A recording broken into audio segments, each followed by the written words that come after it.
Muchas gracias, Gerardo, por la movilidad y por los conceptos que nos ilustraron. Al principio de su intervención, Gerardo decía una cosa y hacía referencia a la libertad sindical en Chile y que en comparación a la libertad que tenemos en nuestro país, ¿no? Y justamente en estas últimas horas, lo que es la COFE de Chile, la Organización de los Trabajadores Estatales, ha participado en una movilización masiva que ha convocado la Central Chilena de Trabajadores, y bueno, y ahí tuvieron dificultades importantes que el propio presidente de la ANEF, que es la, digamos, organización similar a COFE en Chile, bueno, el propio presidente fue desalojado por la fuerza pública, y bueno, y hay grandes complicaciones y están en estos momentos movilizados todos los compañeros de Chile con estas particularidades que se dan, que no hay libertad sindical y aparte que hay despidos masivos cada vez que cambian los gobiernos, ¿no? Así que de eso también se trata esta cuestión. Vamos a darle continuidad a esto, le vamos a pedir la palabra al fiscal Enrique Viana, ya es conocido seguramente por todos los que estamos acá, y también le agradecemos su presencia, sobre todo en estos temas que tanto conoce, que nos puede dar algunos conceptos que son muy importantes para tener conocimiento nosotros también. Adelante, Enrique. Buenas tardes, muchas gracias, Joselo, muchas gracias al economista Antonio Elías por haber confiado en que podemos traer a decir alguna cosa interesante con estos temas.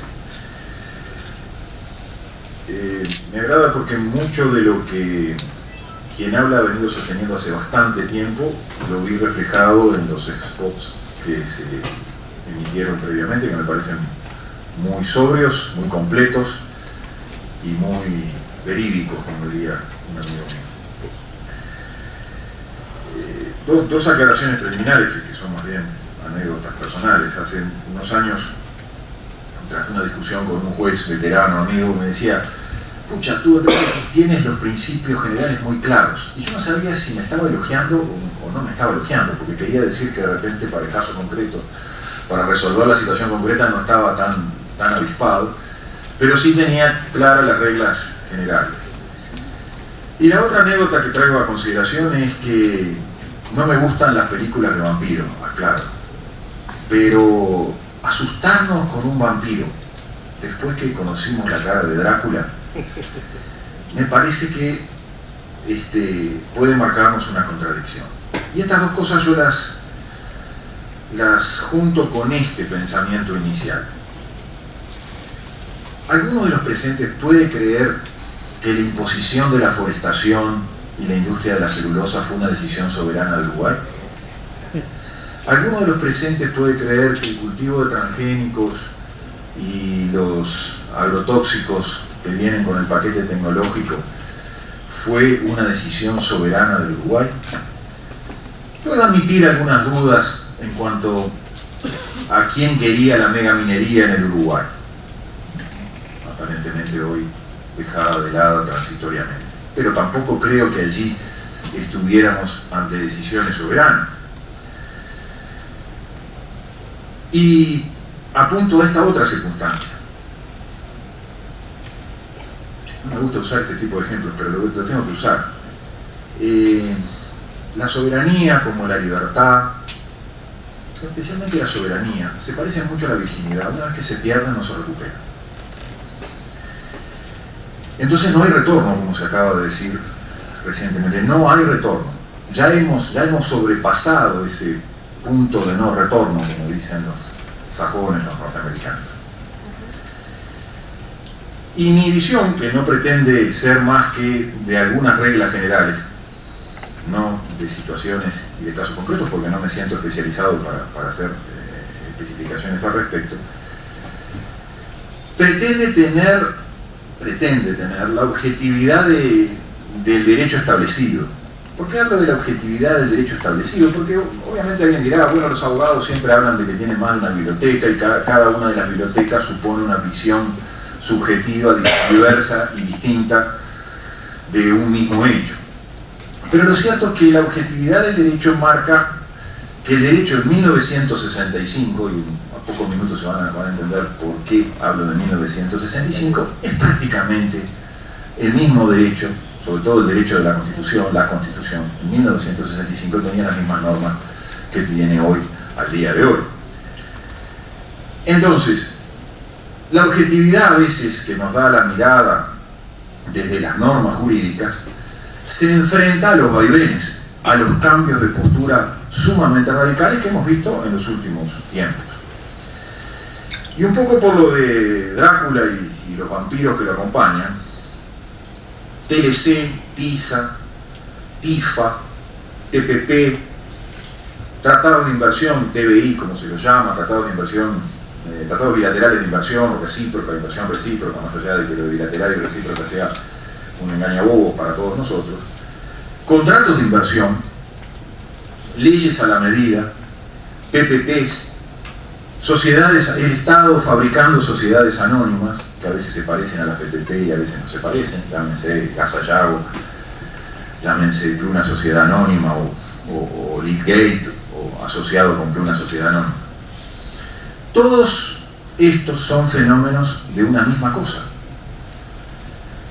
Analizar uno de estos fenómenos en particular, aislado de los otros, es ver el árbol y no ver el bosque, como se dice habitualmente.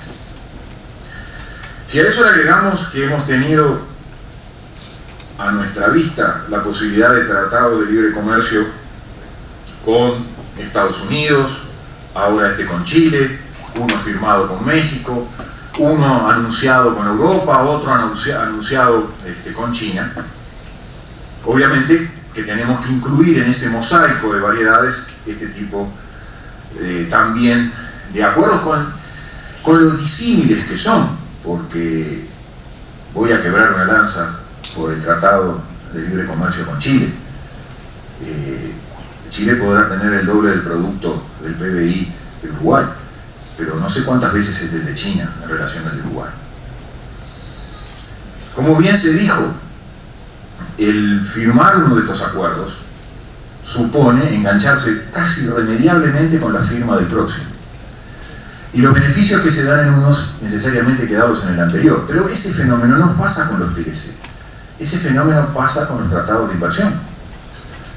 Y el Uruguay tiene firmado, yo traje incluso la lista, pensaba hasta leerla en algún momento, cerca de 31 tratados bilaterales de inversión. El primero fue firmado en Alemania, con Alemania en 1987, aprobado por ley en el año 90. Pero luego tuvimos uno con Chile, por ejemplo, tratado de inversiones con Chile del año 99, que fue invocado incluso en el contrato de inversión con Montes de Plata, porque Montes de Plata es ese consorcio integrado por Stora Enso, sueco-finlandesa, y Arauco, empresa chilena. Tenemos tratados de inversión con China, tenemos tratados de inversión con Corea, con El Salvador, con España, con Estados Unidos, con Finlandia. Obviamente que todos recordamos la significación que tuvo el tratado de inversión con Finlandia. Si no se hubiera aprobado el tratado de inversión con Finlandia, en el Uruguay no existiría la industria de la celulosa. Bueno, con Italia, curiosamente con Italia, es del año 90, se aprueba por ley en el año 98 y en el año 99 apareció Diox. ¿Ustedes creen que eso es casualidad? Con India, del año 2008, estoy mencionando algunos al pasar, con Perú, del año 2008, eso para que no creamos que los tratados de inversión son anteriores al 2005. Con Vietnam, en el año 2009, siempre me llamó la atención ese tratado de inversión. No sé qué vínculos comerciales tendremos con Vietnam como para firmar un tratado de inversión, ni qué vínculos qué intereses pueden tener los vietnamitas en el Uruguay. ¿Con esto qué quiero decir? Que este mosaico tan grande de circunstancias tiene que ser apreciado al mismo tiempo que es apreciado un TLC como el TLC con Chile. Un documento, un acuerdo muy complejo, difícil de analizar porque tiene una sucesiva cantidad de capítulos, incluso dentro de un capítulo aparece una suerte de tratado de inversión, dentro del propio TLC aparece un tratado de inversión, si no recuerdo mal, referido al tema de transportes y de servicios. para que ustedes vean la complejidad del acuerdo. Ahora, eso sí, las cláusulas de este TLC, las cláusulas complejas, como la cláusula de la nación de trato nacional, la cláusula de la nación más favorecida, la cláusula de no expropiación, la cláusula de arbitraje, tienen mucho más punta, son puñaladas mucho más al corazón de un Estado. En los tratados de inversión que yo he leído, menciono 3, el de Finlandia, el de España, o el tratado de inversión con Suiza, que fue invocado con el tema de CIAD, que es lo que he visto en este TLC. Es decir, aquellas cláusulas que suponen condicionamiento de la voluntad de los 3 poderes del Estado, ya las hemos firmado, ya las hemos aceptado, ya hemos aceptado el sometimiento a la voluntad de las corporaciones, a nacionales, privadas, como me gusta llamarlas.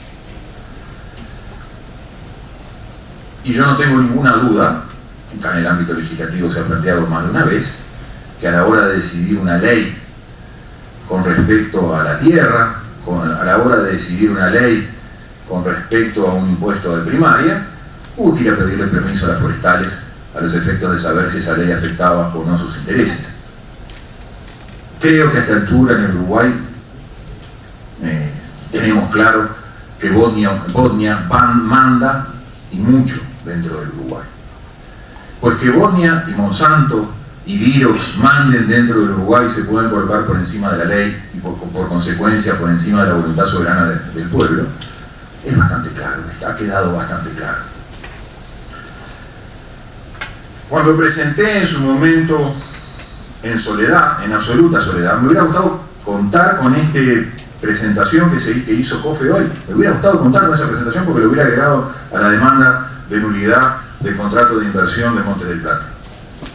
Hubiera sido un documento muy importante para mí porque me hubiera respaldado en ese accionamiento. Yo hacía 3 preguntas en esa demanda que fue presentada en el año 2011. Recordemos el contrato de inversión con Montes del Plata, que establece este mismo tipo de cláusulas. Los contratos de inversión en el Uruguay fueron reconocidos por primera vez en un documento, un decreto 477 del 2008, firmado por Presidencia de la República. Y los contratos de inversión tuvieron su primera expresión conocida, porque por lo general son secretos, ¿no? Yo sospecho que exista uno con Bosnia, pero que no lo conocemos, pero este fue conocido, aunque era secreto, su aprobación fue conocida en enero del 2011. Con posterioridad, tengo que agregar un capítulo más, en el 2013 los reconocimos en la ley. ¿En qué ley reconocimos los contratos de inversión, que son hijos de los tratados de inversión, que forman parte de ese conjunto de instrumentos que acabo de enumerar no exhaustivamente? En el 2013 lo incorporamos en la ley Araquirí, reconocimos por primera vez la figura perversa de los contratos de inversión por los cuales la voluntad de los 3 poderes del Estado queda sometida a una empresa, a una corporación, a una empresa extranjera, a una corporación, a la nacional privada. Ya no es sometimiento a otros estados, es sometimiento a empresas privadas. No me pregunten cuál de los dos es peor, pero es sometimiento. Es pérdida de la soberanía, pérdida de la independencia. Pero les decía que en la demanda respectiva yo hacía estas 3 preguntas en la demanda. ¿Qué pasa cuando un Estado-nación deja de serlo? ¿Qué sucede cuando ciertas corporaciones nacionales privadas se convierten en nuevos señores feudales que pactan con el Estado como si fuera uno más? ¿Qué hacer cuando el Estado renuncia a ser el escudo protector de los intereses generales para pasar a proteger determinados intereses privados a los que se asocia y el ciudadano de a pie queda en la indefensión? Más o menos, palabras más, palabras menos, lo que se quiso significar en esa muy buena presentación que se hizo por parte de COFE. Yo respondía en aquel momento que la única opción era seguir las enseñanzas del constitucionalista argentino, que decía que para enfrentar el poder transnacional lo único que se podía hacer era levantar las instituciones públicas, ponerlas en pie si es que estaban ya de por sí de rodillas. Y sigo creyendo que ese es el camino.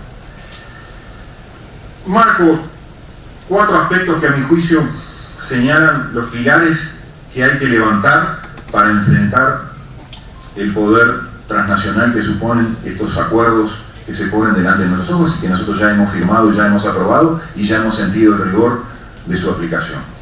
Esos 4 pilares son la existencia de un orden público constitucional.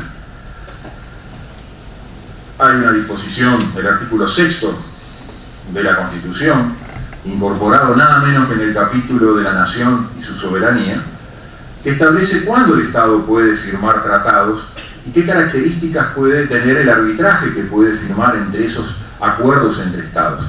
Pero esta disposición constitucional, como bien se dijo en 1965, una resolución del Poder Ejecutivo de aquella época, esta decisión no permite que pueda haber arbitrajes entre una empresa privada y el Estado. Permite que pueda haber arbitrajes, mecanismos de arbitrajes en conflictos entre Estados, pero no que una empresa privada tenga la posibilidad de someter a un Estado a un arbitraje.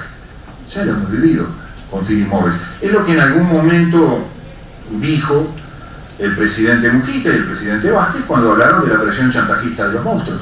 Cuando nosotros firmamos tratados de inversión, contratos de inversión, TLC o cualquiera de las figuras similares, le estamos dando el sartén por el mango, como dijo también Mujica en su momento. Le estamos dando la presión chantajista a estas grandes corporaciones. Le decía, otro de los pilares de una república en serio, es que los funcionarios públicos tengan intereses públicos. Y bueno, creo que ese es un ámbito adecuado para decirlo, porque estamos en el ámbito de los funcionarios públicos y yo formo parte de ese ámbito. Pero nos hemos acostumbrado a ver funcionarios públicos con intereses privados. Funcionarios públicos defendiendo permanentemente intereses privados y diciendo que son peor que algunos intereses privados, como la forestación y la celulosa, son cuestiones de Estado, con lo cual la confusión es mucho más grande. Otro de los pilares de una verdadera república es la igualdad ante la ley. Pues bien, estos mecanismos de los contratos de inversión, de los tratados de inversión, de los TLC, tienen las famosas cláusulas de la nación más favorecida y tienen las cláusulas de trato nacional, que todas tienden a crear un feudo, a que la instalación, a una especie, lo que algunos abogados llaman una isla normativa singular, Botnia instalada en Fraiventos, en zona franca, con un estatuto especial al margen del resto, en una clara violación del principio de igualdad. Yo estoy a favor del libre comercio, pero lo que no estoy a favor es de ese libre comercio selectivo que protege a determinados sujetos y desprotege a otros. Y en esto voy a extenderme un minuto más, porque me parece muy importante. Yo estoy convencido, porque creo que hasta es un problema psicológico, que hay muchos uruguayos, no sé si una gran mayoría de uruguayos, pero hay muchos uruguayos que creen que la llegada de estas inversiones es casi algo parecido como ser los dueños de los medios de producción, y que Botnia es uruguaya, y que como yo soy socio de Botnia, casi soy dueño de los medios de producción. Por eso yo creo que sí que ha habido una reconversión, pero no solo una reconversión del capitalismo. Ha habido una reconversión de quienes pensaban todo lo contrario del capitalismo. Finalmente, el cuarto pilar al cual me hacía referencia es la separación de poderes, la existencia de poderes independientes. En definitiva, son en su conjunto la existencia de un Estado-nación. Finalmente, ya que el tiempo nos acuse,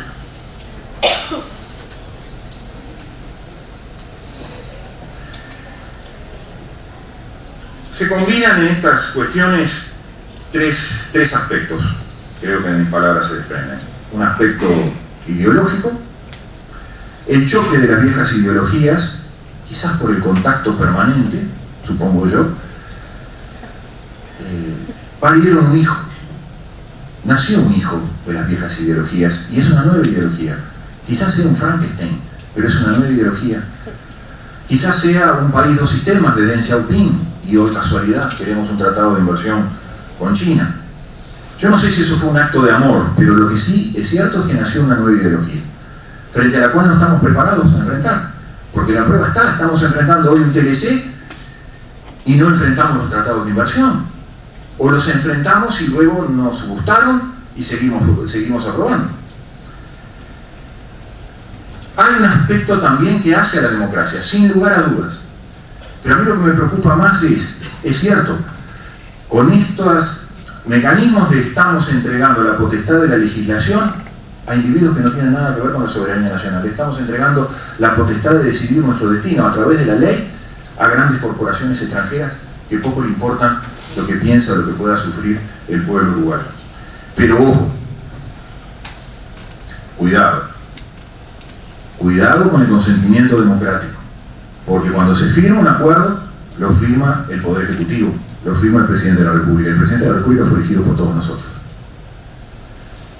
Y cuando se vota ese acuerdo por una ley, todos nosotros le damos ese consentimiento, porque son nuestros representantes que le dan nuestro consentimiento. Entonces hay un consentimiento democrático a todo esto que hoy nos preocupa. Y finalmente, no separado de todo. Otra cuestión más. Puede haber acuerdos secretos, sí, puede haberlos, pero hay algunos que no lo son y que sin embargo sí le estamos dando el consentimiento. Y finalmente, todos estos mecanismos buscan destruir la soberanía nacional, la república, la separación de poderes, la igualdad ante la ley, porque esos son los verdaderos enemigos. Ahora, cuidado. Si por un lado el choque ideológico supone que enfrentamos una nueva ideología y que no la sabemos definir y no la sabemos enfrentar, y por otro lado le estamos dando el consentimiento democrático, indudablemente que de república y de soberanía nacional no va a quedar nada. Yo defino los tiempos actuales como de neofeudalismo. Creo que el Estado a lo más es un señor feudal, un vasallo en muchos casos, que pacta con otros señores feudales. Y esa es la realidad cruda para un país como el Uruguay, que está viviendo sus momentos más crudos de inviabilidad. Muchas gracias.